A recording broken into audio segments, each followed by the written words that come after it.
Of the Wrestling Underground podcast. I am your host, as always, Chad Bordeaux, and joining me from the South Coast, the Bay of Mexico. that's not Mexi what Bay. that's not what it's called. Mexi Bay. Mexa Bay. From the Purple and Gold State, at least that's what I'm calling it. He's Marcus Green. Marcus, the glorious one. How are you? Yes, I'm here. Another Tuesday, more wrestle talk. You know what it is. Well, we can't say that because we might get sued by Wrestle Oh, Talk for yeah, saying more that. wrestling talk. There it is. Yeah. Wrestling Talk. Uh, so it's another day in the neighborhood. We got some dumb shit to talk about, so we're gonna talk about it. First up, Will Ospreay. Got to talk about this. This kind of broke from Voices of Wrestling. We got it here via What Culture, so I'm gonna read this verbatim. Then we'll talk. It's what we do. Quote: Several people from within the New Japan Pro Wrestling organization believe that Will Ospreay may be on his way to WWE's NXT UK brand. Per Voices of Wrestling via their Patreon, this is the talk of several Japanese wrestlers and New Japan office staff, with one particularly vocal about their belief that NXT UK is Ospreay's endgame. What a silly endgame that is. The rumor originates from Pacific Rim Pro Wrestling's podcast's Fumi Sato. It could be a product of what one of Voice of Wrestling sources describes as the ignorance of the Western wrestling landscape in New Japan, adding that they wouldn't be surprised if the office is similarly uninformed. NXT UK, of course, is low on the WWE totem pole, with its base salary far below what Ospreay could potentially score from a company like AEW or Ring of Honor. Voices of Wrestling also note that the speculation could be the product of the outlet's Japanese sources not fully comprehending the difference between NXT and NXT UK. The talk is coming solely from Japan rather than from Western sources. As far as new Ospreay's contract situation goes, August 2019 saw Will insinuate that he'd be with New Japan for the next 5 years in a since deleted tweet. This is currently no indication that he has asked New Japan for his release or that he'd be granted one if it were requested. Last week, Ospreay was stripped of the IWGP World Heavyweight Championship due to a reported neck injury, the severity of which Voices of Wrestling described as similar to those that Kazuchika Okada and Kota Ibushi are currently working through.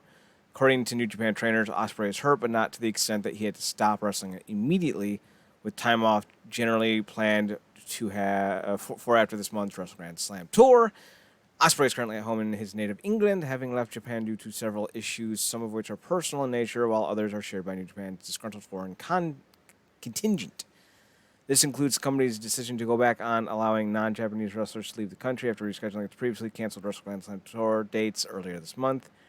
Ospreay's partner Bea Priestley is expected to join NXT UK roster imminently.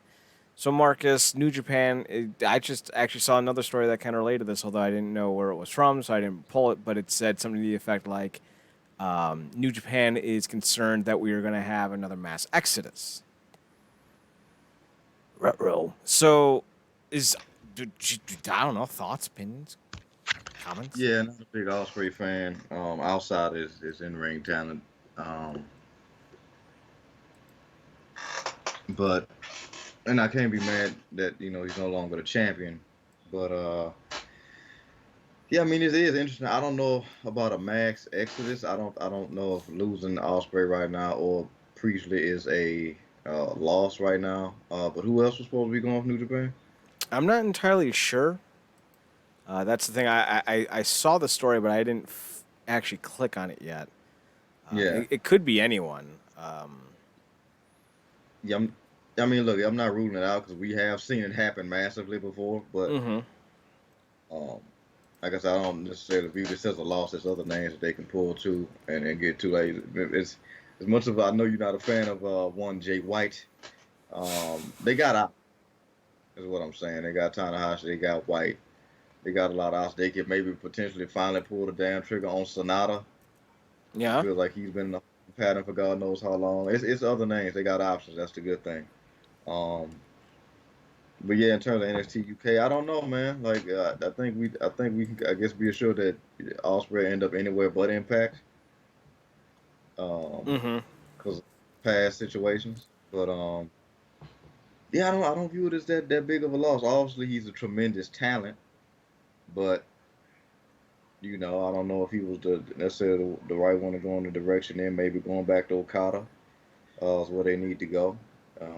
Best business they ever had, really, um, in terms of long-term champion. So, yeah, I don't really view it as a loss or nothing. And the NXT UK could probably use a bump, somebody mixing it up like Ospreay with his level of talent. Because I know they got great talent. I just don't watch. I can usually keep up with the American side of NXT, and a lot of the names that they have now are from the UK brand. So, So a lot of what I'm rating is that it has to do with this tour, this Wrestle Grand Slam tour, being rescheduled at the last minute and being described as a tipping point.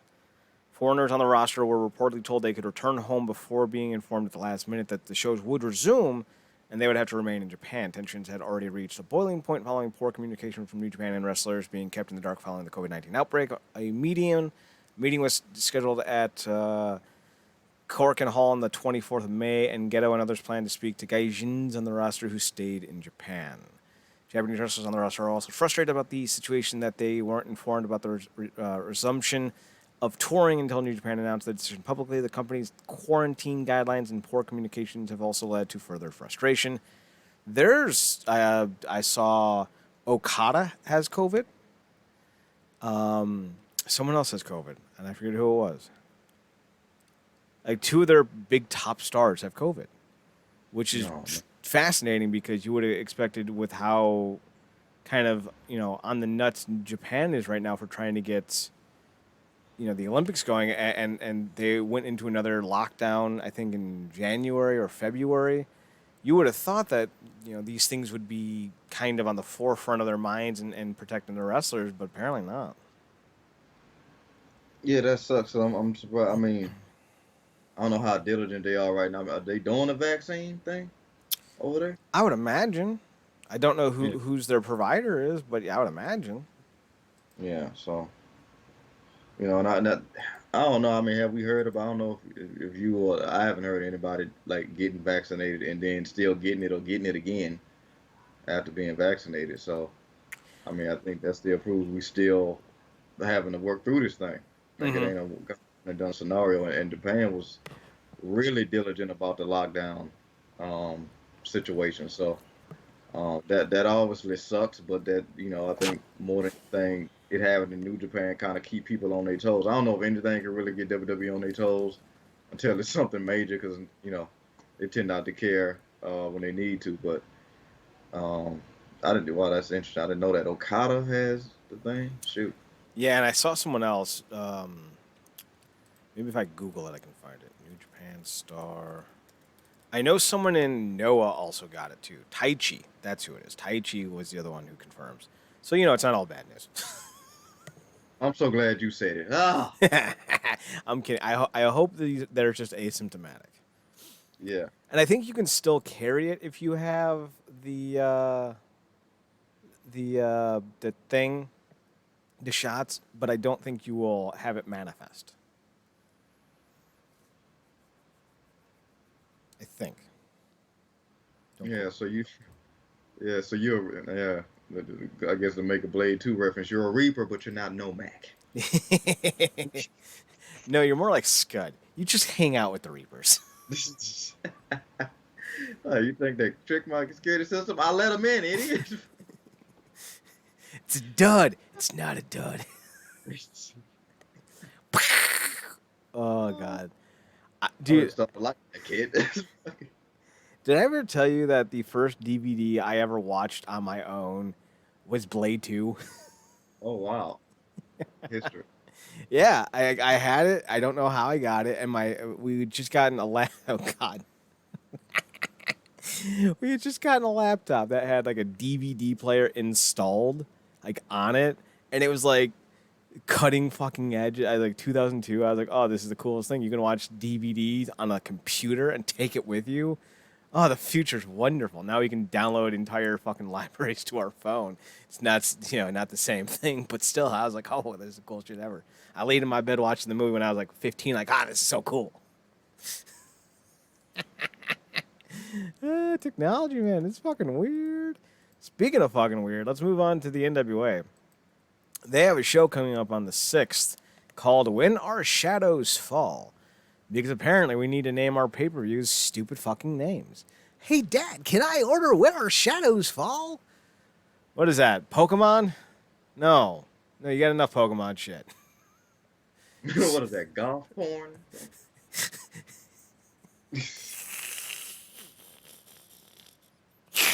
No, that'd be When Our Shadows Come. Yeah. So I don't know what the show is going to have yet, but the main event's been established. It's going to be Nick Aldis defending his NWA World Heavyweight Championship against Trevor Murdoch. I like Trevor Murdoch. He's a good dude. I like seeing him back in wrestling. And if he actually ends up winning, that'd be, just amazing. Yeah. I wouldn't still watch NWA, don't get me wrong. I'm not paying for Fight TV or whatever the fuck it is. But, that's cool. I did see, though, that they have... Oh, what the fuck are their names? It's Pero and Odinson. I forget the name of their tag team. But Yes. I see you that tweet. They're like, they might actually get me back to watch. I mean, look, we huge fans of Popes here. We're Popenites, if you will. Popenites, I love it. But, yeah, like it's, they too had a mass exodus. Mm-hmm. And we went with them. so that's what happened. Yeah, they're a really great tag team. Their name is escaping me. It's something like Doom or Doomsday or Apocalypse or something like that. It's not clicking at the moment. But they were huge in All Japan for a while. And Odinson is like one of those guys, like, if I could convince him to sign with my promotion, oh my God, I would be so rich because I'd make so much money off of him. Because he's so goddamn marketable. So, I don't know. Just kind of a thing that's out there that could happen. Just saying, Odinson, you got a great name. You got a cool fucking tattoo on your chest. Only good chest tattoo I've ever seen in my life. I'm just saying, you got $1 million potential. Speaking of $1 million potential, Marcus, do you want to see Murdoch versus Aldis? Yeah, I mean, I think probably done it could be some hard-hitting stuff because Magnus has I guess, a technical finesse about it in a way. That's an interesting way of saying he's a douchebag. That too. And Murdoch got that old school smash mouth, old school Texas type of, Texas Toho type of style. So that could be an interesting mix if they give him time and let him go. I think it could be very interesting. It kind of elicits that idea of Flair and Dusty. You got that high-end Nick Aldis and the everyman Trevor, but they're not selling or drawing the way Flair and Dusty did, so I don't want to go and make that comparison. But they are doing the rich man, poor man angle, so we'll see if that turns out to be anything. Should be interesting, even if it's a train wreck. Speaking of train wrecks, let's talk about Drake Younger. So Drake Wirtz, a.k.a. Drake Younger, was the talk of the town, I want to say in 2014. He was a long-time addict on the wrestling scene. He was big with CZW. Got himself clean, sober, and signed to the NXT brand as a referee. I think he eventually got called up, became a producer. Everything was going great. And then he kind of went fucking bonkers. He started to basically get him, I think Bobby Fish and Kyle O'Reilly were involved as well, maybe a few others. They became like QAnon supporters. And Younger is now fired because apparently his behavior is becoming even more hard to deal with. And he's now back to wrestling. He's going back to his old wrestling days, and he's going to be doing a benefit called Take Down Trafficking. And apparently, special VIP ticket holders will have early entry and take place in a meet and greet with former WWE and international superstars Matt Morgan and Loki. The Operation Underground Railroad volunteers will be there to support as well. Stop by our table. Blah, blah, blah, blah, blah, blah. Let's see. He signed in 2014. It was reported last week that Drake had already started. Had already started reaching out to indie promotion shortly after his release was revealed online. You can click to see. So let's run through some of the issues again. Marcus, I don't know if you ever watched Drake Younger when he was a wrestler. No. He was a deathmatch kind of guy. Oh yeah, that's why did right. Right. It all makes sense. Younger had some significant backstage heat. He was constantly wrapped up in controversial political beliefs. and how he brought it to work. That's never a good thing. It was revealed that there were a few instances where minorities within NXT took exception to the way Younger or Drake worded things. Why do they? Okay, so this is the thing they're doing, and I don't know why. When you write someone's first name, if you're a trained writer, it's Drake Younger, and then afterwards you refer to him as Younger. Yeah. But they keep referring to him by his first name, and it's really starting to irritate me. It's a faux pas, and it's something that you should know, and someone should correct you on. So it's bothering me, and it's not like I haven't had faux pas before or screwed up, on a rule. But I'm just like, come on, this is twice in 2 stories. Anyway, so I'm going to get back to the story. One situation reportedly involved Ezra Judge. I have no idea what that is. I'm so out of touch with the WWE. Who was also released this week, almost feeling the need to get physical with Drake. There were numerous times when talent, specifically people of color, went to NXT higher-ups and with situations about this.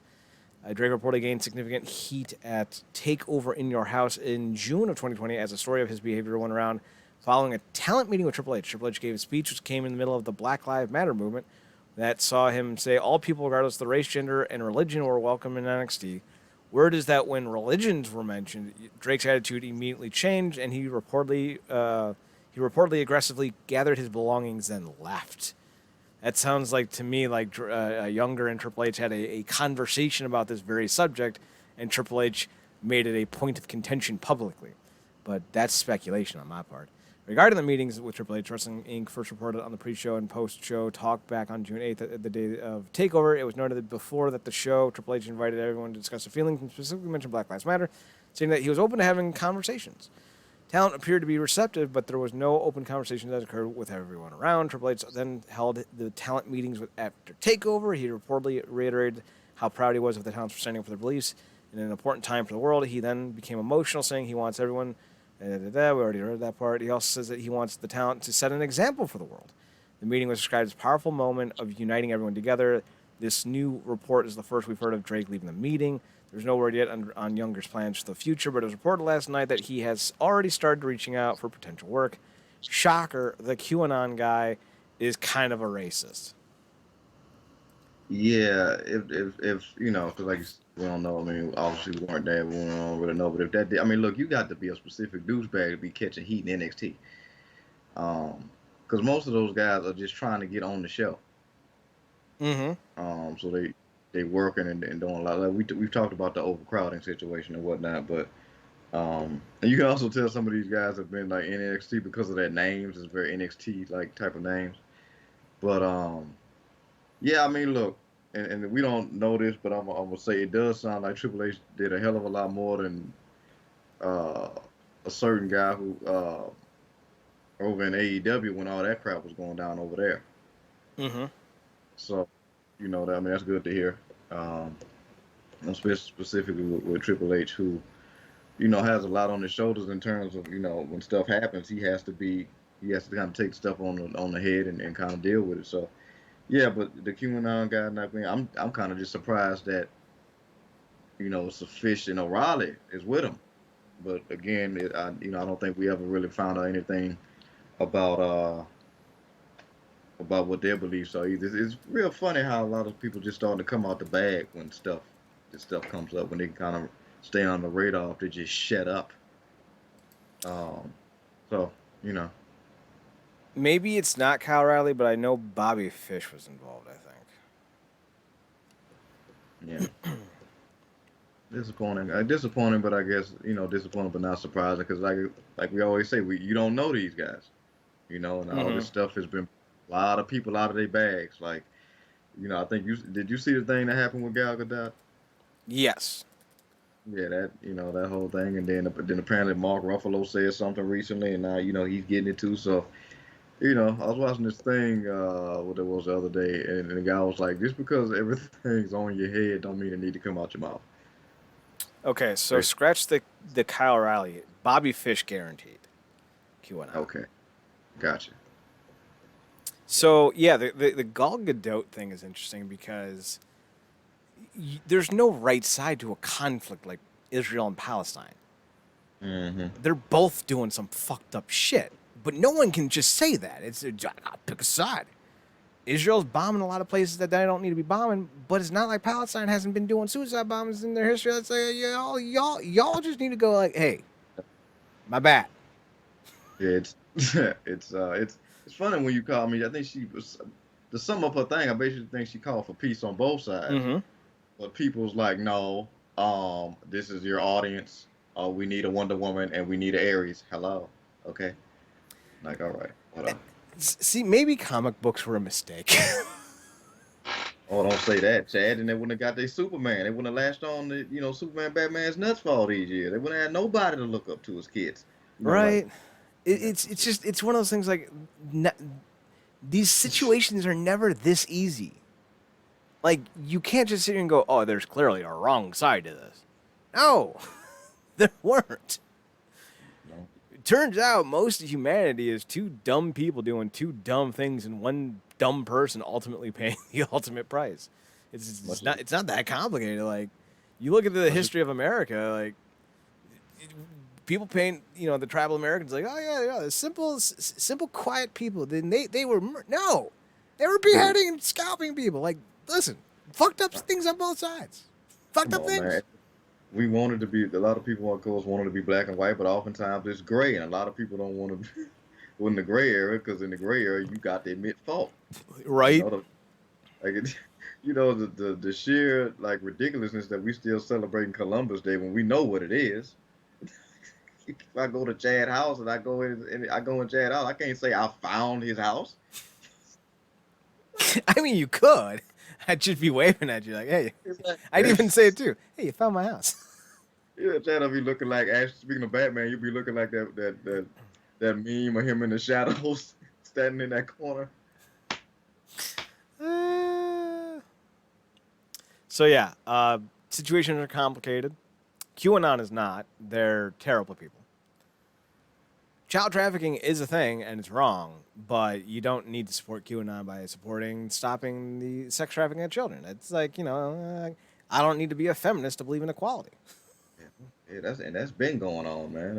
Right? They just bring it up because all these supposedly new issues, which ain't really new issues, just people like, oh, I got a little time for racism. I was like, what?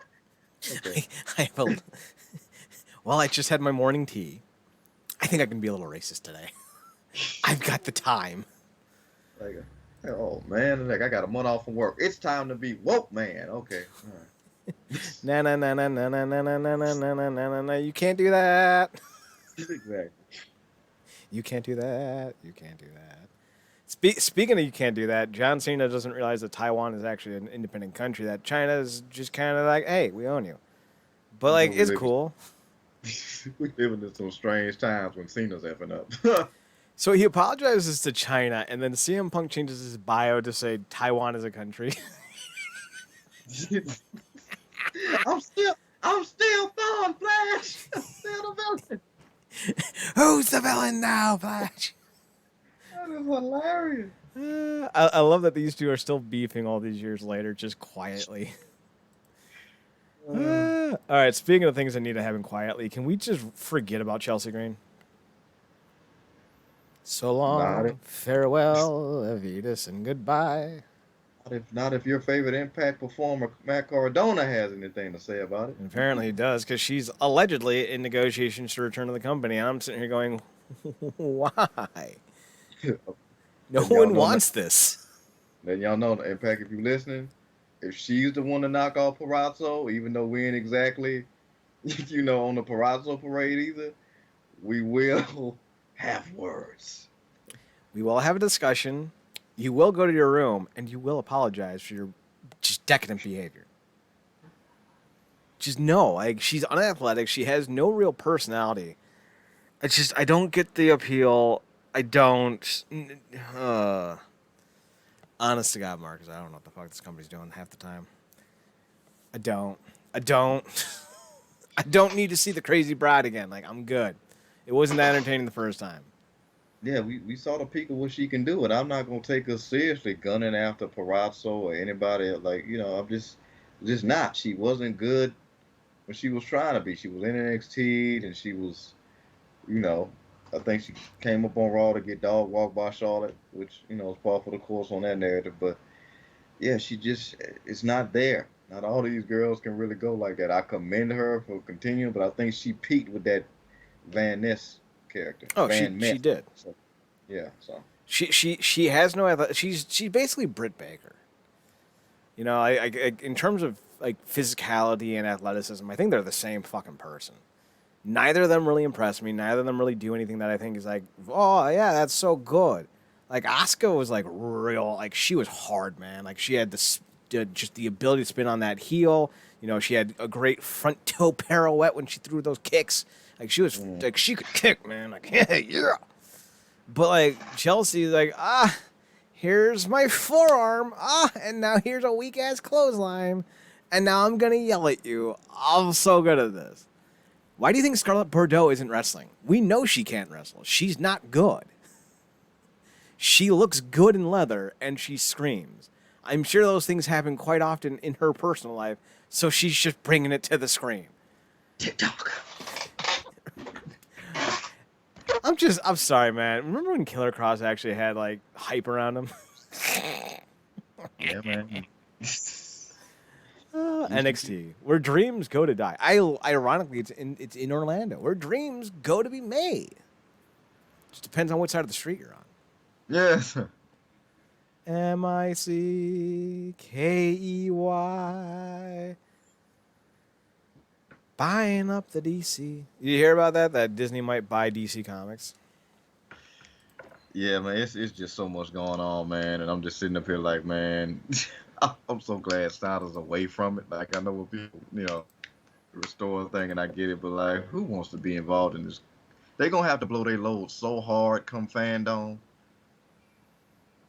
I don't Not even even know funny. if it's worth it at this point. Like for me, if Marvel actually does buy DC, just put the shotgun in the back of DC's head and pull the trigger because I don't need whatever nonsense this is gonna be. I don't. I'm good. Although I do sure hope that they buy the WWE. That'd be hilarious.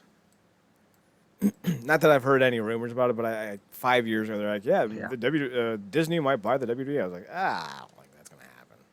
Yeah, it's interesting kind of because, obviously the network was supposed to be their big, I guess, end game, and then they're like, you know what? This was not the investment we needed to make, and they let Peacock get it. Yeah. So, and then AT&T thought they was gonna get off into some good entertainment business. I'm like, probably not the thing, not the thing we should have bit off of. We bit off more than we could chew. Have it back.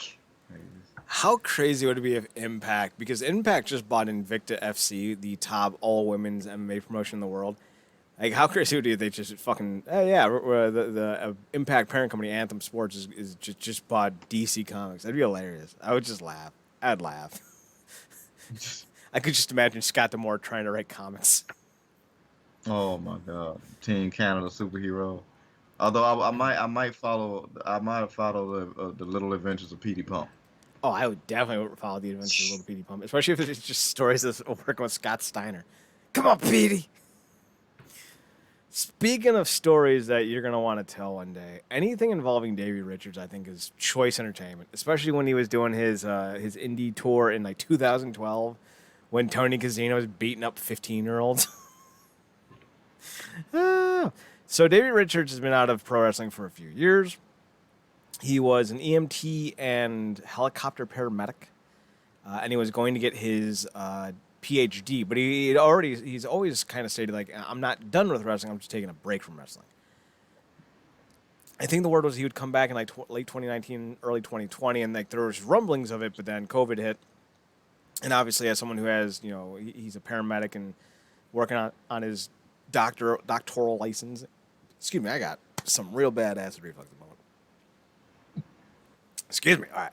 He's working on his doctoral stuff, so like, yeah, 2020 wasn't going to happen. And he even said like he intends on fulfilling all of his bookings eventually, so, well, he's back. I don't know what the fuck this is. I watched it. Still don't know. MLW is doing something called the MLW Open Draft. I don't know what it is, Marcus. Like, it's not a draft. There's rounds. I think Court Bauer is like draft. Yeah, that people get hyped for drafts. it's really just a roster reveal for the new season. So, like, all right, that's cool, whatever. But on their first round of drafting or whatever the fuck, they revealed, like, one of the members of the Dynasty's back. I forget his name. He's a Hispanic guy. I can't remember his name at the top of my head. The Von Erichs were back. Gino Medina, that's who it is. And then Mil Muertes is back for another season, but he's going by King Muertes. King Death.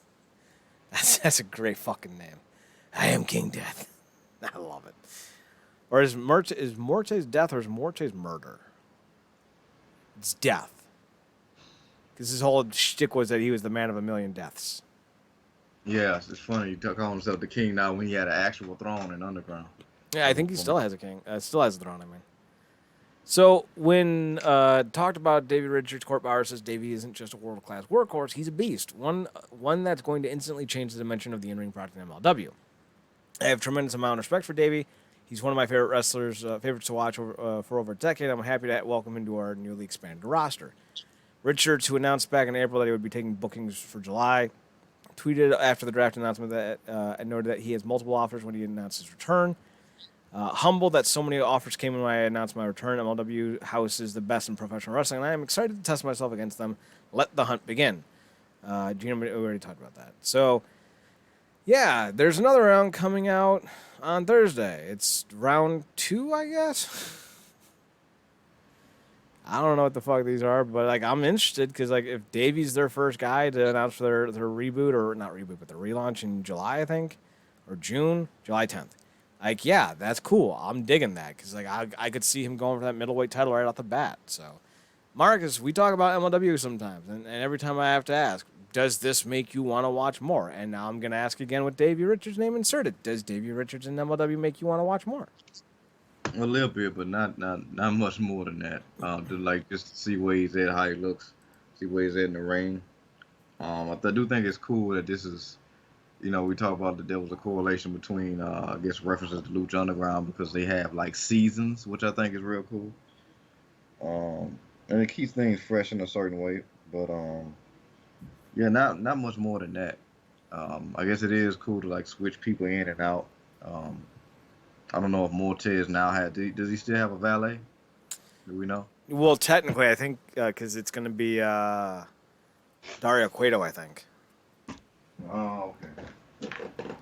Because Selena De La Renta left the company, and that's who was his valet before. So.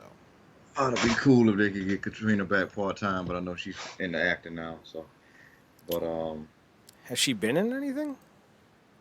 Yeah, I think she did a movie with ironically, I think she did something with somebody who was in the Suns. Yeah, I think she did something with Ron Perlman or somebody. But let's see, Katrina, Lucha Underground, Carly Perez. Goddamn. Hot mama. Right? Like, man. Let's see. Scroll down. She was in Seized. Whatever that is.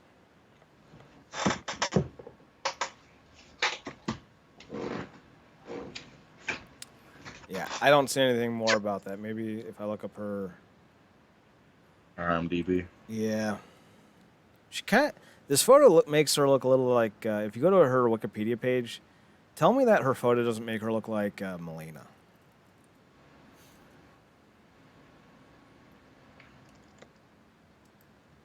It's the same one they've been using. Yeah, from 2012. Yeah, it does. Yeah. Okay, so Seized. Let's see. Scott Adkins, Mario Van Peebles, Stephen Elder, James P. Bennett, Matthew Gabrax. So this is not a Ron Perlman film. Mario Van Peebles has been in a few things.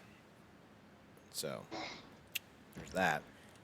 Yeah, I miss her. I want her back on my TV. Speaking of people I don't want back on my TV, Velveteen Dream.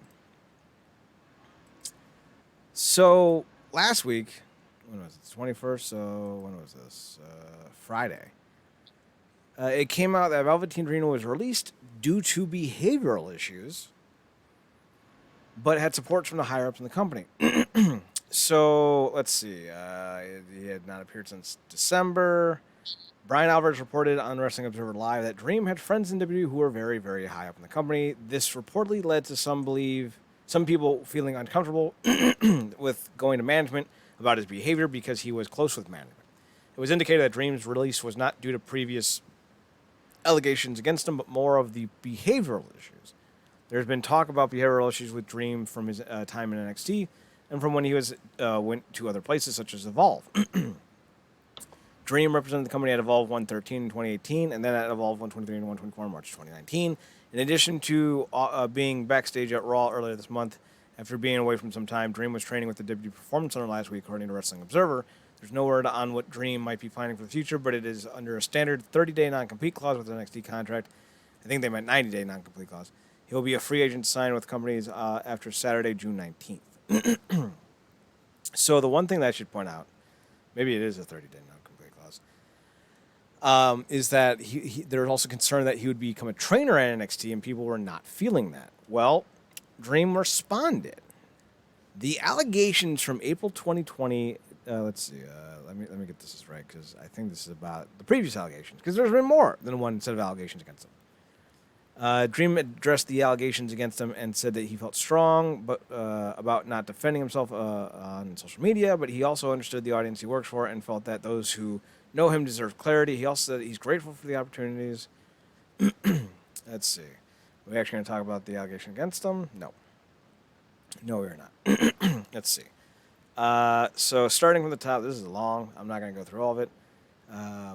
Basically, the allegations have derailed his career. The character was designed to was conceptualized the day Prince passed away. I knew about him at the time, but my thinking was I could use my interpretation of Prince to create an on-screen person vastly different from who I am as a person. Let's see.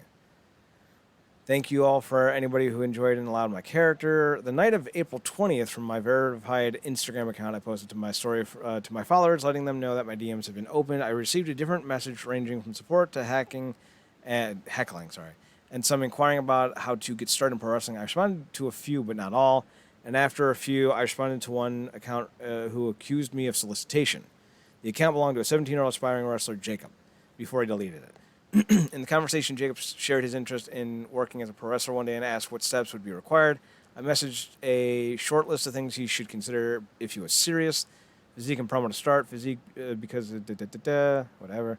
I also inquired about which schools he went to, his height, his weight. Jacob explained how anxious he felt messaging me and asked me to verify that I was really me. I did find it strange because I had a blue check mark, but as a lifelong fan, I remember meet and greets and all the days I would message wrestlers hoping to be seen.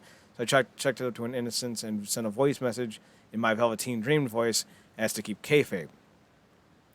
I don't know. That seems weird. That's like saying, no, I was checking his dick for moles. I'm not cheating on you. Then why were your lips around it? The full voice message has me asking Jacob about his height, weight, where he trained, and what school he attended, which Jacob answered back with a voice message, and I continued to answer his questions until I politely wrapped up the conversation. April 21st, I woke up to notifications and tags of created screenshots and videos of a conversation that I didn't have with Jacob. I immediately contacted WWE Talent Relations and social media departments as to begin an investigation. Even after the investigation, WWE released a statement maintaining my innocence. The part that hurts for me was having a personal picture that I've used in my personal life or apps being used to label me as a predator. I am in no way of the word a predator. This is the first and only time I've been accused of solicitation to anyone. Until I was accused by grooming by Joshua Fuller. So, he's not a predator and he's never groomed anyone. And he's only been accused once, Marcus. Until he was accused twice. Unlike Jacob, I know Josh. I met Josh after sitting on Tough Enough at a meet and greet, and we developed a friendship through a mutual trainer at GXW. Josh shared a Twitter screenshot of the first time we communicated through text, which is in 2016, and an autographed picture from when we met, and an extremely contradictory story. Josh alleged that I made him feel uncomfortable, but contradicts himself twice by saying that I was never sexual towards him. For those willing to research Josh's tweet accusing me, Josh's message are in blue and mine are in gray. Josh claimed that he was a 16-year-old high school graduate and that he takes yearly trips with his friends to Orlando, Florida. I doubted that what he told me, yet I kept my replies diplomatic and professional. The reality of the situation that I was very helpful and respectful to Josh. Josh lives with his grandparents in rural southern Maryland. Josh got a concussion in 2017 and, against my advice, insisted on wrestling. My worry came from Josh severely injuring himself, specifically his brain. I suggested he take time off from training to see a doctor. He declined because he believed he could work through the concussions. And I cut all communications with him in 2018 because I didn't want to be partially responsible had he worsened his injury. So to have him accuse me of predatory behavior because I chose not to help was spiteful. That doesn't make any sense. Marcus, if you told me you were going to be wrestling with a concussion, I wouldn't be like, we're not friends anymore. It seems odd. But there's still more. Jacob and Josh are two of the many people that I've helped, yet these are the only two who have found me to be malice and predatory in how I go about helping others. What wasn't shared at the time is that Josh Fuller reached out to Jacob over the social media before Josh put out his own accusation. When this came out, Josh temporarily deleted his Twitter account, which is important because in social media confusion, Josh Fuller is the only person who suggested that an investigation had not been done and that he had not been contacted. Jacob deleted his social media after he was outed for being a member of an anti-black group chat. That ain't good. There is a public forum, WLPSG stars, where people are buying, selling, and sharing explicit photos and videos of multiple wrestlers, and no one has ever done anything to have this site taken down. All in all, I don't know what the last part has anything to do with this story, but whatever. All in all, this entire experience defamed my character and ultimately accomplished what it was sought out to do, which was get me released. My hope is that over time, people can put two and together and realize that all the allegations surrounding me were baseless and untrue from jump. I felt strongly about not needing to defend myself on social media for a while until now, but I understand the audience I work for and those who know me deserve clarity. I am thankful for the opportunities. Yada, yada, yada. All right, Marcus, this is long. Long, Yeah. and it kind of feels like everyone here kind of sucks. Yeah. I'll say the same thing. Like, his behavior in his own words doesn't make any sense. The first accusation, fair enough, you know, it could happen. You know, we accept that. That is a possibility in today's day and age. We've seen people doctor evidence. We know it happens. But the second one makes no sense. He was working through a concussion, so I was like, nah, I'm not going to be friends with you because if you get hurt even worse, then I look bad. That makes no sense at all. I don't know. I'm a pretty smart guy. I can follow the bouncing ball at the bottom of those read-along blogs. Like, I can do this. I can't follow that nonsense. But then again, if you get... And now, granted, we're taking Dream's words at face value, so I don't even know if any of this happened. Yeah. But I don't have any reason to doubt it happened. But, like, if you're part of an anti-black chat group, then again, we also have to ask, what's the constitution of anti-black chat group? Because, like, I don't know. Were they talking about something that maybe people... I don't know. Like, there's so much that's not said here. I could be hanging out with Marcus and someone be like, oh, look at that. It's an anti-Chinese chat group. Why? Because there's no Chinese people in our chat?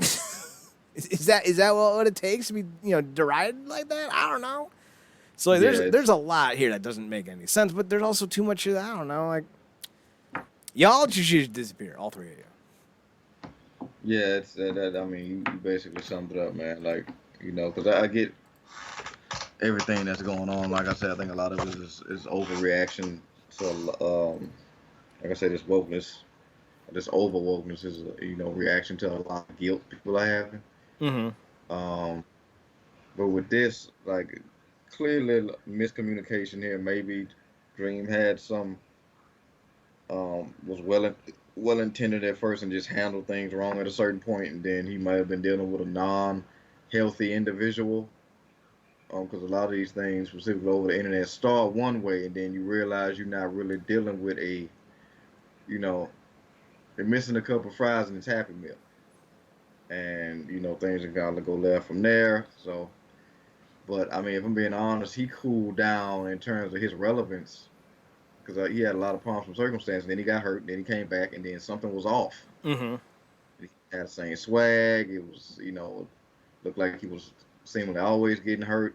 And then he really was just dropping off in terms of being hot, if you will. And then this popped up, and then just kind of torpedoed from there. So it's a bad story because, like, at one point he was all people was talking about, and then got to another point where it was all people was talking about, but it was not for nothing good. So, like you said, it sounded like the people sucked on all sides of this, and I think everybody kind of just needs to go in their corner and let time do what it does, I guess. So we are in a place, though, luckily, where if there is any more kind of allegations against him, it's going to be hard to run away from. He can't deny it a third time. But on the flip side, if there's not any more allegations against him, then it kind of goes to his story. Because the one thing that people kind of need to understand about things like sexual assault and people who are predators, it's never just once. No one goes, that was fun, I'm good. No, it's an addiction. They are chasing the high. So it's very possible, if he is in fact doing the things he's been accused of, that it's just a matter of time before it happens again. But on the flip side, if he's not doing it, then more than likely we won't hear anything more about it. So, who knows? Maybe it was as simple as taking advantage of a position of power without even realizing it. Because he was a young guy. Like, he was 22, 23. So, but on the flip side, maybe he's a fucking psychopath and he's hiding behind all of these stories and ideas knowing that people will spin it for him. I don't know. It's a fucking convoluted situation. I don't have an answer, Marcus. I don't know if he's a good guy or not. I don't know if he's a bad guy or not. All I know is if I'm ever around him with a kid and I see Velveteen Dream, I'm not going to do anything about it. But I'll palm that blade in my hand just in case. Just in case. But then again, if I see Hulk Hogan, I'm taking that fucking mustache. Bet. Marcus, I'm going to send it to you. I'm going to send you Hogan's mustache. Look what I got for your birthday. Happy birthday. Speaking of birthdays, yours is coming up, but it's not July 17th. No. That is Impact's birthday. Well, technically not. It's June 16th, June 12th. When was their first show? Because the last Slammiversary was in June, wasn't it? No, they've been in July for a while now. June 19th was the first Impact show when it was TNA back in June 19th of 2002 down in Nashville, Tennessee. Actually, I thought it was at the in Alabama. Maybe that's the second show. No, it was. It says no. That's the anniversary show. That's not right. Let's see. Where the fuck was TNA's first show? TNA Weekly Pay-Per-View 1. That's not how you spell pay-per-view. Let's see. The H. Nope. That's that's not right. Let's see. Yeah, here we go. Huntsville, Alabama. I was right. Marcus, I was right. It says right here, TNA pay-per-view, June 19, 2002. Location, Huntsville, Alabama. At the Martin Van Buren Arena. Yeah. So, June 19th, folks. What was that? What was the day for Kane's See No Evil movie? June what? Do you remember? June 13th? Yeah, something like that. See No Evil. Oh, what a terrible movie. Or maybe it's not. I don't know. I saw it once when it came out in 2006. Like, I was good. I don't need to see the sequel. I'm good. May 19th. That's what it was. May 19th. And he played Jacob Goodnight. What? What? Terrible name. Anyway, so Impact Slammiversary, we got a teaser. Apparently, we got a word that says yes with an exclamation point. We got kind of some edited footage that looks like it says Forgotten or Ebo Cotton or Ebo Cotted. Or is that two eyes? I don't fucking know. We got to look at the Bullet Club logo. And then we got Roman numeral number 2, which is what the Iconics used for their tag team name. Oh, no. So Daniel Bryan, the Forgotten Sons, the Iconics, and Bullet Club. I don't even know who Bullet Club could be at this point because it could be anyone. Marcus, we got a lot of this last year, and we got some misnomers. We got Rusev, but he didn't show up. Who else did we get? Rockstar Spud, but he re-signed.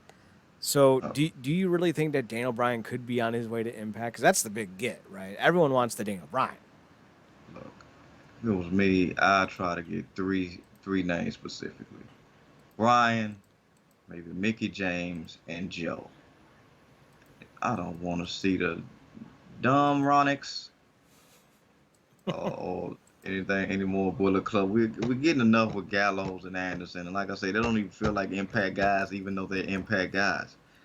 So if anything, get a Brian. But like you said, they teased a lot, and then I don't know if we were supposed to get everything they teased. I don't know if that was part of the plan, just to throw people off, keep people on their toes. I'm Mm-hmm. hoping this is that too, because they did release both Iconics, didn't they? Yes. WWE. Oh God, it's not a good time. But Mm-hmm. but yeah, hopefully Brian could be one of them. And I feel like it wouldn't be a thing because Brian, he just wants to wrestle. Like, Impact has a more freer schedule because they about to. Because I think WWE about to get back on the road. So what next in July? I think they said so. Impact has a more leisurely schedule, which a father too will want. So hopefully he will go there. Oh, like you said, Ring of Honor. Yeah, man, Joe could go to Ring of Honor. We don't know, but if it was me, I'd try to focus on getting Joe, James, and Brian. I think I'd be fine with Peyton Royce coming in. She's gorgeous. That doesn't hurt, but also I think she actually does have some talent. I think wasn't she trained by Lance Storm? Yeah, I think she will. Yeah, some people I keep forgetting which one. A lot of people like that one has the skill, but if everything is kind of like you don't get me without my kid when you date somebody. Um, Yeah, and we've gotten a lot of that recently. No, thank you. So like, all right, and maybe it'll be fine. Like maybe they won't be so over the top and obnoxious. Impact needs tag teams for two divisions, so I get why they would be interested in the Iconics. Brian for sure. Joe, yes. I would take both of them, especially if you build up to a singles match at Bound for Glory where it's just the two of them. Put it in Chicago and yeah. let Joe jump off the goddamn stairs again. Oh wow, yeah, that's all time. That's all time moment. Kofi's double thing to Orton. Those all time moments. Yeah, it looked like he died if you don't if you just go back and watch that clip flippantly. Um, just this classic stuff, and they might need somebody like a Joe because I think you saw this, but somebody was like, "Oh, Moose re-signed." He was like, "No." I was like, "Oh, okay." So either this is a negotiating thing, or like letting us know, like, "Hey, man, don't get used to seeing me." It could also be that he did resign and he's just keeping kayfabe. That's true too, because he is on the douchebag tip with his current character. So Yep. So it's all very possible. Plus, we also have to consider the fact that, it's not just Joe and Brian, but there's a few other names that could pop up as well. It's also kind of, just thinking off the top of my head when it comes to Moose, I would be very interested to see where he does end up, deciding his career because I think he could be really good anywhere he goes. But it's building up to the main event of Impact and Impact's Slammiversary. So I don't know, like, would you throw Moose out there because that's like essentially when his contract ends, and then you have to realize that Eddie Edwards got hurt, not hurt. He's ill or not really, or he had his appendix out or something, gallbladder, one of those. He got one of those out. So who knows if he'll even be ready to come back by the time Slammiversary is ready. So who knows what the main event's going to be? I don't know. It's a complicated situation, and I'm looking forward to it because it's going to be awesome. Plus, Petey Williams is back on TV, so like, yeah, I dig it.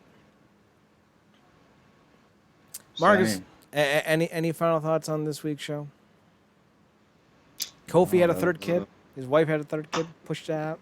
Oh, nice, nice. Yeah, yeah. Nice. I think this was I was talking about. I don't know what movie or film. I think that's what I was referencing. I was like, I know I saw her with him. Freaking Clay Morrow. Oh yeah. I think I've seen these photos before. Yeah. So I don't know if that turns into a project or anything, but yeah. It might already be done. We'll have to look at her IMDb page to see what Katrina's been up to.